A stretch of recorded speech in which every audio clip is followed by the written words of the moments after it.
The Bible.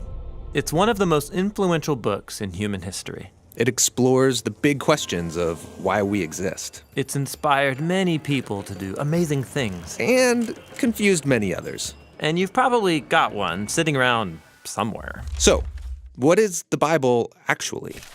Well, the Bible is a small library of books that all emerged out of the history of the people of ancient Israel. And in one sense, they were just like any other ancient civilization. But among them were a long line of individuals called prophets. And they viewed Israel's story as anything but ordinary. They saw it as a central part of what God was doing for all humanity.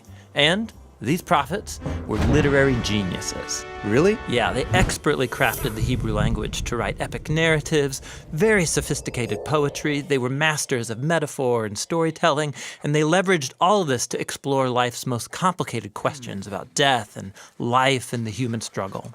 So, there's a lot of different authors writing this book. Yeah, and these texts were produced over a 1,000-year period, starting with Israel's origins in Egypt, then leading up to their kingdom with their first temple. But eventually, they were conquered by the Babylonians, who took them away into exile. Then, at a crucial moment in their history, many Israelites returned to their land. They built a second temple, they reformed their identity, and this is when the Jewish scriptures began to be formed into the shape that we have them today. Okay, the Jewish Bible. What's in it? Well, in Hebrew, it's called by an acronym, Tanakh. The T stands for Torah, sometimes called the Law. That's Israel's 5-book foundation story. The N stands for Nevi'im, the Hebrew word for prophets. And this section consists of the historical books that tell Israel's story from the prophet's point of view. Then you get the poetic books of the prophets themselves. The K stands for Ketuvim, the Hebrew word for writings. This is a diverse collection of poetic books, wisdom books, and more narrative.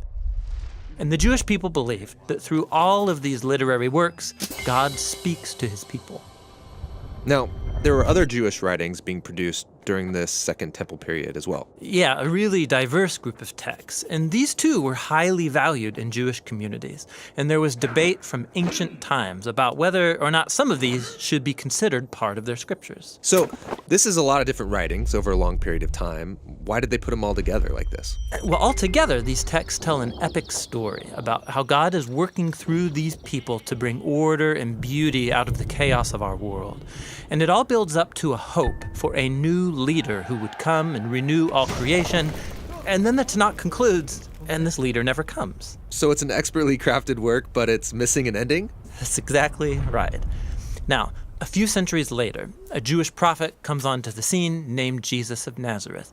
He claimed he was carrying the Tanakh story forward. Yeah, so Jesus did a bunch of cool stuff, was killed, but his followers claimed he was alive from the dead. Yeah, they said that Jesus was that long-awaited leader who would restore the world. And so his earliest followers, called apostles, they composed new literary works about the story of Jesus. They called these Good News, or the Gospel. They formed an account called Acts about the spread of the Jesus movement outside of Israel. And then they circulated letters to different Jesus communities all around the ancient world. And they saw these writings as part of the scripture. Yeah, the apostles wrote all of this as the fulfillment of that epic story found in the Tanakh. And they were continuing the literary genius of the Jewish tradition. They also believed that God was speaking to his people through these texts alongside the scriptures of Israel. So that's the Old and New Testament. But what did the early Christians think of the other Second Temple literature? Well, different groups had different views about some of these books, but we know they read them and valued these texts because they passed them along with the Jewish scriptures. Okay, so we've got the Tanakh, the Jewish scriptures. We got these other Second Temple period works. Then the writing of the apostles about Jesus. And that's a lot of literature, so what's in my Bible? So the Christian movement has taken different forms over 2,000 years, and from the beginning, all Christians recognized the Tanakh and the New Testament as scripture. And for centuries, much of the Second Temple literature was read as part of the biblical tradition. The Catholic Church eventually made it official and called some of the books from this collection the Deuterocanonical books. Some Orthodox churches used even more books from this Second Temple literature.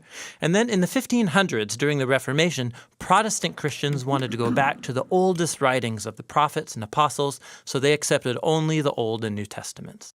Okay, I think I got it.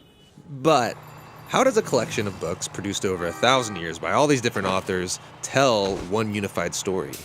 Yeah, that's the question we'll address in our next video.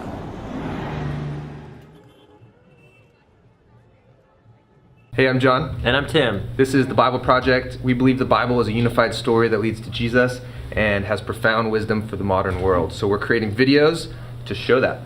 This was the first in a brand new series that we're starting, How to Read the Bible, but we have lots of other kinds of videos. You can find it all for free on our website at jointhebibleproject.com. In fact, there you can find a handout that will accompany this video. It just goes into more detail in the information that this video is about, and lots of other resources. So check it out.